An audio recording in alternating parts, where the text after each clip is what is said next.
اگر آپ کی تہجد کی دعائیں قبول نہیں ہوتی تو اس کا مطلب یہ نہیں کہ وہ رائگاں گئی۔ اللہ نے آپ کے لیے معجزات کا منصوبہ بنایا ہے۔ اللہ آپ کو اس سے بھی بہتر چیز عطا کرنے والا ہے۔ یہ صرف ایک امتحان ہے، اس میں سال لگ سکتے ہیں لیکن یہ آپ کے پاس آئے گی۔ اتنی جلدی کیوں مایوس ہو جاتے ہو؟ انشاءاللہ آپ کو وہ چیز ملے گی جس کے لیے آپ دعا کر رہے ہیں۔ نہ تمہاری دعائیں ضائع ہوگی، نہ تمہارا صبر رائگاں جائے گا۔ اللہ جانتا ہے کہ تم نے ہر اس حد تک کوشش کی جہاں تک تم کر سکتے تھے۔ وقت بھلے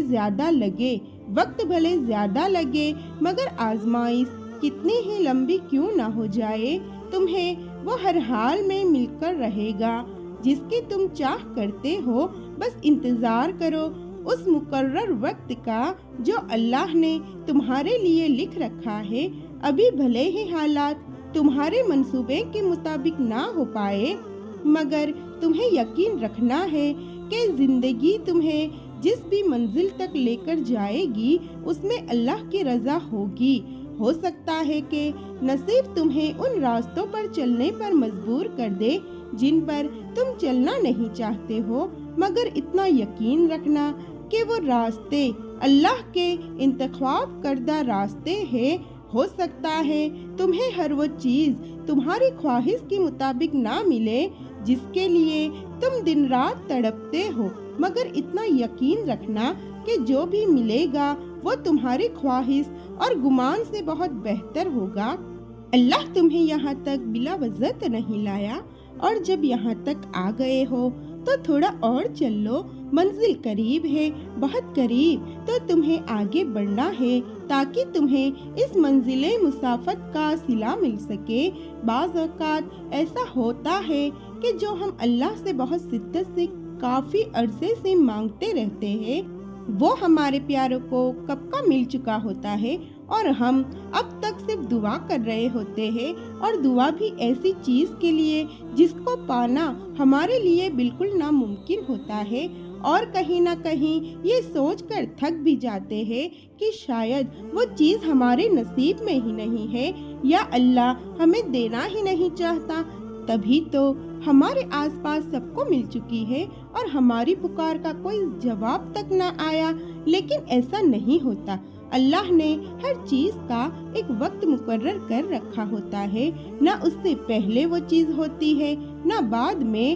ہو سکتا ہے جن کی دعائیں قبول ہو چکی ہو یا جن کو وہ سب مل چکا ہو جو وہ چاہتے تھے، ان کو ملنے کا وقت آپ سے پہلے لکھا ہو، اور آپ کا وقت ان سے اسی لیے زیادہ ہو کہ اللہ کو آپ کا مانگنا بہت پسند آ گیا ہو، اللہ کو آپ کا اس سے بار بار پکارنا بہت اچھا لگ گیا ہو، اور اسی لیے اس نے آپ کا وقت بڑھا دیا ہو کہ آپ اس سے کچھ اور وقت قریب ہو سکے۔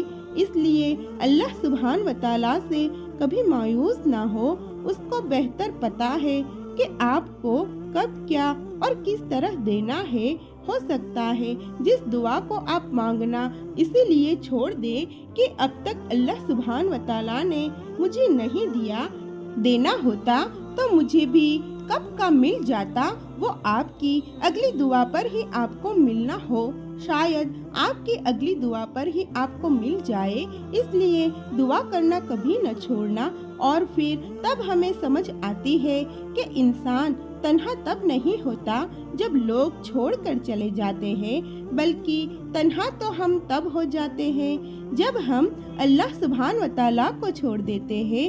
تبھی اللہ ہمیں ہماری محبت میں ہی توڑ دیتا ہے تاکہ ہم اس کی محبت سے جڑ سکیں، اور جو اس کی محبت سے جڑ جاتا ہے اور پھر کبھی نہیں ٹوٹتا، کیونکہ اللہ کی محبت سے زیادہ سکون اور طاقت اس دنیا کی کسی اور محبت میں نہیں ہے۔ کہانی کی شروعات بھلے ہی اس سے نہ ہو مگر کہانی کا اختتام اسی پر ہوتا ہے، تو پھر کسی کے چلے جانے سے یا پھر کسی کے بغیر رہنے سے آپ ڈرتے کیوں ہو؟ جو آ رہا ہے اسے آنے دیجیے، اور جو چلا گیا اس میں حکمت تھی۔ جو آ رہا ہے اس نے اللہ سبحان و تعالیٰ کی مرضی ہے۔ دعا تو سخت سے سخت گناہگار کی بھی قبول ہو جاتی ہے۔ دعا کی قبولیت کے لیے جو چیز ضروری ہے وہ یہ ہے کہ دعا خلوص سے مانگی جائے، پورے یقین کے ساتھ مانگنی چاہیے۔ ہم کتنے ہی گنہگار ہو، اللہ تو بڑا مہربان ہے، وہ اتنا رحم کرنے والا ہے کہ چاہے ہم پوری زندگی اس کی نافرمانی کرے، لیکن ایک دفعہ بھی خلوص سے اس کے سامنے آنسو بہائے تو وہ فوراً ہمیں تھام لیتا ہے، اور وہ لوگوں کی طرح ہماری غلطیوں کو تانا نہیں دیتا۔ ہم مانگ مانگ کر تھک کر مایوس ہو جاتے ہیں، لیکن مایوسی تو کفر ہے۔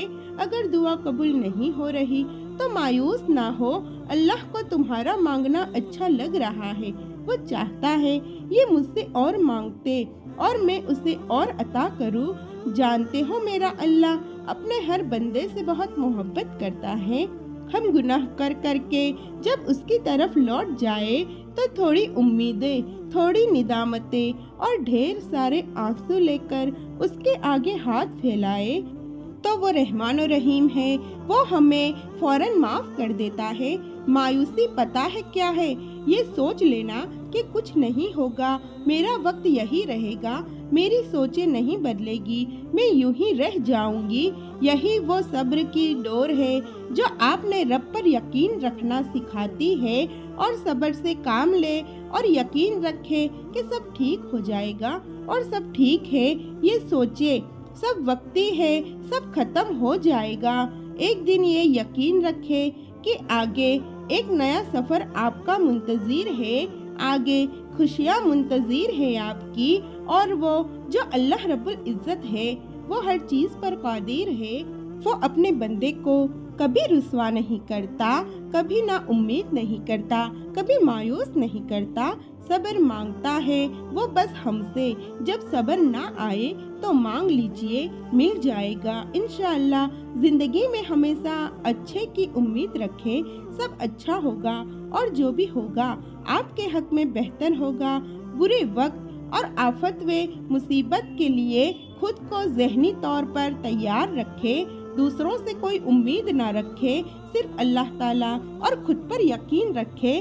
تکلیف اور دکھ تبھی ملتا ہے جب ہم دوسروں سے امید لگا کر بیٹھ جاتے ہیں۔ زندگی کو اپنی اور اپنی صلاحیتوں کے بلبوتے پر گزار دیں، یقین جانیے زندگی بہت آسان ہو جائے گی۔ ہمیشہ خوش رہنا سیکھے اور اپنے ارد گرد رہنے والوں کو بھی خوش رکھنا سیکھے۔ جو خاموش ہے اس کی خاموشی کو سنیں، اور جو کچھ کہنا چاہتے ہیں اس کی بات سنیں۔ کون اچھا ہے، کون برا، کون نیک ہے، کون گنہگار، اس کا فیصلہ اللہ رب العزت پر چھوڑ دے۔ ہم سب انسان ہیں، اگر آپ کوئی غلطی کرتے ہیں تو اس کا مطلب یہ نہیں کہ میں ان غلطیوں سے پاک ہوں، میں بھی غلطی کر سکتی ہوں، مجھ سے بھی غلطی ہو سکتی ہے۔ اس بات کو تسلیم کرنا سیکھیں کہ ہم سب غلطیوں سے ہی سیکھتے ہیں۔ غلطیاں نہیں کریں گے تو آگے کیسے بڑھیں گے؟ ہاریں گے نہیں تو جیتنا کیسے سیکھیں گے؟ گریں گے نہیں تو اٹھنا کیسے سیکھیں گے؟ سب کچھ زندگی کا حصہ ہے، محبت بانٹیں گے تو ملے گی، اور یہ اللہ پاک کا سب سے پسندیدہ عمل ہے۔ اور یاد رکھیں انسان سے محبت وہی کرتا ہے جس پر اللہ مہربان ہوتا ہے، کیونکہ جب وہ مہربان ہوتا ہے تو تحفے میں محبت سے نوازتا ہے۔ تم نہیں جانتے کہ اللہ نے تمہارے لیے کیا سوچ رکھا ہے، تم نہیں جانتے کہ اللہ نے تم تک تمہاری چاہت پہنچانے کے لیے کتنے التزامات کر رکھے ہیں۔ تم کچھ بھی نہیں جانتے، تم نہیں جانتے کہ اس دیری کے بعد تمہاری ہر دعا کی قبولیت جو تم مانگا کرتے تھے، تم نہیں جانتے کہ تمہاری خوابوں کو پورا کرنے کے لیے اس نے کیسے تدبیریں بنا رکھی ہے۔ تم نہیں جانتے کہ تمہیں توڑنے میں ہی اس نے جوڑنے والے سبھی راز چھپا رکھے ہیں۔ تم نہیں جانتے کہ اس نے اختتام میں تمہاری رضا کو ہی تمہارا مقدر لکھ رکھا ہے۔ جب وہ کسی چیز سے تمہیں محروم رکھتا ہے تو اس سے دگنی ایسی ہزار نعمتوں سے نوازتا ہے جس کے تم قابل بھی نہیں ہوتے تو پھر بس راضی ہو جاؤ، کیونکہ معجزے صبر مانگتے ہیں اور تقدیریں شکر کرنے والوں کی بدلتی ہے۔ تو میرے پیارے عزیزوں، ایسے ہی اور اسلامک موٹیویشنل ویڈیوز کے لیے میری چینل فضا رائٹس کو سبسکرائب کیجیے۔ اللہ حافظ۔